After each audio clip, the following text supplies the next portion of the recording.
China Bharat దగ్గరవుతున్నాయా? Trump మొదలుపెట్టిన tariff war రెండు దేశాల మధ్య సంబంధాలను మార్చేస్తుందా? దగ్గరవుతున్న పరిణామాలు అదే చెప్తున్నాయి. చైనా భారత్ దగ్గరవుతున్న సంకేతాలు కనిపిస్తున్నాయి. నిజానికి చైనాకు భారత్కు మధ్య ఎప్పుడు ఏదో ఒక వివాదం ఉంటుంది. పాకిస్తాన్కు అండగా ఉండే చైనా ఇటు చైనా భారత్ సరిహద్దులో కూడా తలనొప్పిగానే ఉంటుంది. కానీ ఇప్పుడు ట్రంప్ ధాటికి భారత్, అమెరికా, చైనా మధ్య సంబంధాల్లో చాలా మార్పులు వస్తున్నాయి.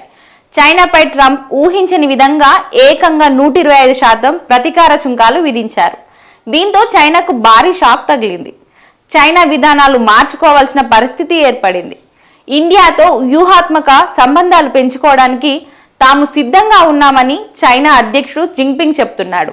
బీజింగ్ లో జరిగిన ఉన్నత స్థాయి కేంద్ర కమిటీ సమావేశంలో జింగ్పింగ్ మాట్లాడుతూ భారత్తో అభిప్రాయ భేదాలు తగ్గించుకొని సప్లై చైన్ ను మెరుగుపరుచుకునేందుకు ప్రయత్నిస్తామని చెప్పారు.